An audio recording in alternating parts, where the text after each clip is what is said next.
శ్రీ మైసూర్ చాముండేశ్వరి దేవి జ్యోతిష్యాలయం. సమస్యలతో చింతిస్తున్నారా? అయితే ఒక్కసారి గురూజీకి ఫోన్ చేయండి. అనారోగ్యంతో బాధపడుతున్నారా? ఆర్థికంగా ఇబ్బంది పడుతున్నారా? మనశ్శాంతి కోల్పోతున్నారా? విద్య, ఉద్యోగం, విదేశీ ప్రయాణం, ప్రేమ, పెళ్లి, సంతానం, భార్యాభర్తల మధ్య గొడవలు, అనుమానాలు రావడం, నరదృష్టి, కుజదోషం, చేతబడి, వశీకరణ, రావలసిన డబ్బులు రాకపోవడం, ఇళ్లు స్థలాలు అమ్ముడుపోకపోవడం, ఎన్ని సంబంధాలు చూసినా పెళ్లి ముడిపడకపోవడం, ఇలా ఎటువంటి సమస్యలకైనా అంజనం వేసే ఫోన్ ద్వారానే జ్యోతిష్యం చెప్పబడును. Cell number 9652484281. ఓం శ్రీమాత్రే నమః. ఛానల్లోకి స్వాగతమండి. ఈ వీడియోలో మనం కన్యా రాశి వారి జీవితాన్ని నాశనం చేయబోతున్నదెవరు, ఈ రాశివారు ఎవరికి దూరంగా ఉండాలి అనే అంశాలను ఈ వీడియోలో మనం వివరంగా తెలుసుకుందాం. కానీ అంతకంటే ముందుగా మీరు కనుక మన ఛానల్ని ఇప్పటివరకు సబ్స్క్రైబ్ చేసుకోకపోయినట్లయితే సబ్స్క్రైబ్ చేసుకొని పక్కనే ఉన్న బెల్ ఐకాన్ నొక్కి ఆల్ సెలెక్ట్ చేసుకుంటే మేము ఇలాంటి వీడియోస్ అప్లోడ్ చేయగానే ముందుగా మీకు నోటిఫికేషన్ వస్తుంది.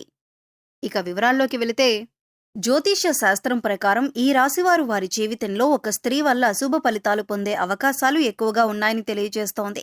ఈ రాశివారు ఎత్తుకి పై ఎత్తులు వేయటంలో ఎంతో నేర్పుని కలిగి ఉంటారు. అలాగే వీరు మేధావులుగాను గుర్తింపును పొందుకుంటారు. అత్యున్నత స్థానాలను వీరు అధిరోహిస్తారు. వీరికి ప్రజాకర్షణ కూడా అధికంగానే ఉంటుంది. ప్రజలను ఆకట్టుకునే విధంగా వీరు మాట్లాడటం, బయటికి కూడా ఆకర్షణీయంగా కనిపించటం వీరి ప్రత్యేకత. ఇక ప్రజలకు సంబంధించినటువంటి వృత్తి, ఉద్యోగ, వ్యాపార వ్యాపకాల్లో కూడా రాణిస్తారు. ఇక ఈ రాశిలో పుట్టిన వాళ్ళు తమ జీవితాన్ని పోటీగా తీసుకుంటారు. వీరి యొక్క జీవితంలో కొన్ని అపజయాలు ఎదుర్కొన్నా గానీ వాటిని చూసి కృంగిపోకుండా ఉపాయంతో లక్ష్య సాధన కోసం కృషి చేస్తారు. ఎన్నిసార్లు ఎదుర్కొన్నా గానీ ఏదో సాధించాలి అన్న పట్టుదల, తపన వీరిలో ఎక్కువగా ఉంటుంది. ఆ పట్టుదలతో, తపనతో అనుకున్న పనులను మీరు సాధించుకుంటారు. ఇక ఈ రాశి వారికి ఆర్థిక క్రమశిక్షణ కూడా బాగా పాటిస్తారు. స్థిరాస్తులను అభివృద్ధి చేస్తారు. అలాగే అనువంశికంగా వచ్చిన వ్యాపారాలను మార్పు చేసి అభివృద్ధి చేస్తారు. వీరు అలంకార ప్రియులు. అలాగే ఇతరుల అభిరుచిని కూడా త్వరగా తెలుసుకోగలుగుతారు. ఇతరులను ఆకట్టుకోవటానికి ఎంతగానో తాపత్రయపడుతూ ఉంటారు. ఇక ఈ రాశి వారికి పంతం ఎక్కువగా ఉంటుంది. ఏదైనా అనుకున్నది సాధించే వరకు నిద్రపోని మనస్తత్వం కలిగి ఉంటారు. తమ యొక్క ఆలోచనలు, తమ యొక్క నిర్ణయాలను ఎవరితోనూ షేర్ చేసుకోవటానికి ఇష్టపడరు. తమ యొక్క నిర్ణయాలను, ఆలోచనలను తమ మనస్సులోనే దాచుకుంటారు. ఇక ఈ రాశి వారికి తమ యవ్వన ప్రాయంలో అదృష్టం కలిసొస్తుంది. జీవితంలో ఊహించని విధంగా అనేక సుఖాలను అనుభవిస్తారు. తరతరాలకు ఆదర్శంగా నిలుస్తారు. అయితే వీరికి బంధువర్గంతో దెబ్బలు మాత్రం దీర్ఘకాలం పాటు కొనసాగుతూనే ఉంటాయి. ఈ విషయంలో కూడా ఈ రాశివారు రాజీ చేయకుండా శ్రమిస్తారు. ఇక ఈ రాశివారి జీవితంలో ఒక స్త్రీ మూలంగా ఎన్నో నష్టాలను చవిచూడాల్సిన పరిస్థితులైతే కనిపిస్తాయి. అంటే ఈ రాశివారిలో స్త్రీలు కావచ్చు, పురుషులే కావచ్చు, మీ యొక్క జీవితంలో ఒక స్త్రీ మూలంగా మాత్రం మీరు జీవితంలో ఇబ్బందులు ఎదుర్కోవలసి వస్తుంది. ఆమె మీ దగ్గర బంధువుల్లో ఉండే స్త్రీ కావచ్చు, లేదా మీ కుటుంబ సభ్యుల్లో ఒకరు అవ్వచ్చు, లేదా మీ ఇరుగు పొరుగు వారు కావచ్చు. అయితే మీరు ఏ విధంగా మీరు దీన్ని గమనించాలంటే, 1-2 సార్లు తన మూలంగా మీరు నష్టపోయిన పరిస్థితులు కనిపించినప్పుడు ఆ స్త్రీకి దూరంగా ఉండటానికి ప్రయత్నం చేయండి. అలాగని బంధాలని, బంధుత్వాలని వదులుకోమని కాదు. తనిచ్చే సూచనలు, సలహాలు పాటించినట్లయితే మీరు ఇబ్బందులు ఎదుర్కోవలసి వస్తుంది. అంటే వారు మీ జీవితంలో మీరు ఎదగకుండా ప్రయత్నం చేస్తూ ఉంటారు. పైకి చూడటానికి మీ యొక్క మంచి కోరేవారిగానే, మీ యొక్క శ్రేయోభిలాషులుగానే మీకు కనిపిస్తారు. కానీ దాని వెనుక ఎంతో అర్థం ఉంటుంది. ఎలా అంటే వారు మీ యొక్క చెడును మనసులో కోరి పైకి మాత్రం మీకు సలహాలిస్తూ ఉంటారు. కాబట్టి ఈ విషయాన్ని మీరు ఖచ్చితంగా గమనించవలసిన అవసరం ఎంతగానో కనిపిస్తుంది. ఆ స్త్రీ మీ బంధువుల్లో కానీ, ఇరుగు పొరుగువారు కానీ అవ్వచ్చు. లేదంటే మీతో స్నేహితులుగా పైకి నటిస్తూ మీ యొక్క నాశనాన్ని కోరుకునేవారే ఉండొచ్చు. కాబట్టి వారి వల్ల మీరు మీ జీవితంలో ఎంతో నష్టపోయే అవకాశాలు చాలానే ఉంటాయి. అంతేకాకుండా మీ ఇంట్లో, అలాగే మీ జీవిత భాగస్వామితో గొడవలకు కూడా కారణం వారే అవుతారు. మీ ఆనందాన్ని, సంతోషాన్ని నాశనం చేసేది కూడా వాళ్లే అవుతారు. అలాగే మీ జీవితంలో మీరు ఎదగకపోవటానికి కారణం కూడా వారే. ఎలా అంటే వారు మీరు చేసే పనుల విషయాల్లో కల్పించుకోవటం, మీరు అడగకుండానే మీకు ఉచిత సలహాలు ఇవ్వటం అనేది చేస్తూ ఉంటారు. అయితే ఈ రాశి జాతకులు ఏ విధంగా ఉంటారంటే, ఏదైనా వ్యాపారం మొదలు పెట్టాలని అనుకున్నా, ఆర్థికపరమైన లావాదేవీల గురించి కానీ ఏదైనా నమ్మిన వ్యక్తులతో షేర్ చేసుకుంటూ ఉంటారు. ఈ విధంగా ఈ రాశివారు ఇలాంటి విషయాలు షేర్ చేసుకోవటం వల్ల దాన్ని వీరు అవకాశంగా తీసుకొని మిమ్మల్ని మోసం చేయటానికి వారు ఉచిత సలహాలు ఇస్తారు. ఆ సలహాలు ఏ విధంగా ఉంటాయంటే వీరి నాశనాన్ని కోరుకున్న విధంగా ఉంటాయి. ఆ విధమైన మనస్తత్వం గల స్త్రీలు మీకు ఎదురుపడినప్పుడు వారికి దూరంగా ఉండటానికి మీరు ప్రయత్నం చేయండి. అది మీ బంధువులే కావచ్చు, మీ స్నేహితులే కావచ్చు, మీ ఇరుగు పొరుగు కానీ కావచ్చు. కాబట్టి అటువంటి వ్యక్తులను దూరంగా ఉంచండి. ఈ విషయంలో ఈ రాశికి చెందిన వ్యక్తులు ఈ విషయంలో చాలా జాగ్రత్తగా ఉండటం ఎంతో మంచిది.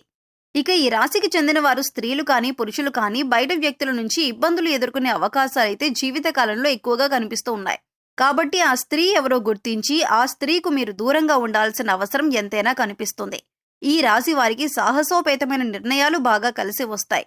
వృత్తిపరంగా కావచ్చు, ఉద్యోగపరంగా కావచ్చు, వ్యాపారపరంగా కావచ్చు, విద్య, కుటుంబ జీవితం పరంగా కూడా కావచ్చు. మీరు తీసుకునే నిర్ణయాల కారణంగా వీరికి ఖచ్చితంగా మేలు కలుగుతుంది. ఈ రాశివారు తమ సంతానం చదువు పట్ల అధికంగా జాగ్రత్తను కలిగి ఉండాలి. ఫోన్పై ఎక్కువగా దృష్టి పెట్టకుండా చదువుపై ఏకాగ్రత కలిగే విధంగా పరిస్థితులను కల్పించాలి. ఈ విధంగా చేయటం వలన ఈ రాశి వారి సంతానం ఏదైనా ప్రవేశ పరీక్ష రాస్తున్నట్లయితే ఖచ్చితంగా మంచి విద్యా కోర్సుల్లో సీటును పొందుతారు. వీరికి ప్రేమ జీవితం అనుకూలంగా ఉంటుంది. వైవాహిక జీవితంలో మీ ప్రేమానురాగాలు మరింతగా పెరుగుతాయి. జీవిత భాగస్వామితో మంచి సమయాన్ని గడుపుతారు. దీనివలన ఒకరిపై ఒకరికి గౌరవం పెరుగుతుంది. వీరి మధ్య బంధం మరింతగా బలపడుతుంది. ప్రతి విషయాన్ని తగిన విధంగా ఆలోచించి జాగ్రత్తలు తీసుకోవటం వలన మంచి స్థాయికి చేరుకుంటారు. మీరు అనుకున్న స్థాయికి చేరుకోవటం వల్ల మీ ప్రియమైన వారిని పెళ్లి చేసుకునే అవకాశం వస్తుంది. పెద్దల అంగీకారంతో వివాహం చేసుకొని సంతోషంగా జీవితాన్ని గడపగలుగుతారు. మీరు ఎవరి నుండి ఉచితంగా ఏ వస్తువును స్వీకరించకూడదు. ఎంత చిన్నదైనా సరే ఏదో ఒకటి మీరు తీసుకున్న దానికి బదులుగా ఇవ్వటానికి ప్రయత్నించండి. ఈ విధంగా ఏదో ఒకటి బదులుగా ఇవ్వటాన్ని మీ జీవితానికి సంబంధించిన శాశ్వత అలవాటుగా చేసుకోండి. ఆలయంలో పూజారులు, పెద్దలు, మీ తల్లిదండ్రులు మరియు ఆధ్యాత్మిక వ్యక్తుల పాదాలను తాకి వారి నుండి ఆశీర్వచనాలు తీసుకోండి. అదేవిధంగా పూజారులు, పెద్దలు, మీ తల్లిదండ్రులు మరియు ఆధ్యాత్మిక వ్యక్తులకు మీకు తోచని విధంగా సేవ చేయండి. ఇక ఈ రాశివారు యోగవంతమైన ఫలితాలను పొందటానికి చేసుకోవలసిన దేవతారాధన చూసినట్లయితే ఇక ఈ రాశి వారికి సుబ్రహ్మణ్యేశ్వర స్వామి ఆరాధన ఎంతో మేలు చేస్తుంది. అలాగే ప్రతిరోజు కూడా తులసి చెట్టుకు పూజ చేసినట్లయితే మీరు మీ జీవితంలో మరెన్నో శుభ ఫలితాలు పొందుతారు. అమావాస్య, పౌర్ణమి తిథి రోజుల్లో చేసే లక్ష్మీ పూజ మీకు కలిసి వస్తుంది. అలాగే ఈ రాశివారు పాటించవలసిన పరిహారాలు చూసుకున్నట్లయితే మూగ జీవాలకు తాగటానికి నీళ్లు, తినటానికి ఆహారాన్ని ఏర్పాటు చేసినట్లయితే మీరు గత జన్మలో చేసిన పాపకర్మల యొక్క దుష్ఫలితాలు తొలగిపోతాయి. జీవితంలో మరిన్ని యోగవంతమైన ఫలితాలు పొందగలుగుతారు. శుక్రవారం నాడు పేదలకు పంచదార, తెల్లటి మిఠాయిలు లేదా తెలుపు రంగు తినుబండారాలు దానం చేయండి. ఇలా చేయటం వల్ల అదృష్టం మీకు అండగా ఉంటుంది. ఏదైనా ముఖ్యమైన పనిని చేపట్టే ముందు ఇంట్లో పెద్దలను గౌరవించండి మరియు వారి ఆశీర్వచనాలను తీసుకోండి. అమావాస్య తిథి రోజున పేద బ్రాహ్మణుడికి భోజనం పెట్టండి. సో చూశారు కదండి, కన్యారాశి వారి జీవితాన్ని నాశనం చేసేదెవరు? వీరు ఏ వ్యక్తికి దూరంగా ఉండాలి అనే అంశాలతో పాటుగా ఈ సమయంలో మీరు చేసుకోవలసిన దేవతారాధన అలాగే పాటించవలసిన పరిహారాల గురించి ఈ వీడియోలో మనం వివరంగా తెలుసుకున్నాం కదా. ఈ వీడియో మీకు నచ్చినట్లయితే లైక్ చేయండి. మీ ఫ్రెండ్స్ అండ్ ఫ్యామిలీ మెంబర్స్లో ఎవరైనా కన్యారాశి వారు ఉన్నట్లయితే వారితో ఈ వీడియోను షేర్ చేసుకోవటం మర్చిపోకండి. అలాగే ఇప్పటి వరకు మన ఛానల్ని కనుక సబ్స్క్రైబ్ చేసుకోకపోతే సబ్స్క్రైబ్ చేసుకొని పక్కనే ఉన్న బెల్ ఐకాన్ నొక్కి ఆల్ సెలెక్ట్ చేసుకుంటే మేము ఇలాంటి వీడియోస్ అప్లోడ్ చేయగానే ముందుగా మీకు నోటిఫికేషన్ వస్తుంది. మరో చక్కటి వీడియోతో మళ్ళీ కలుసుకుందామండి. ఓం శ్రీ మాత్రే నమః.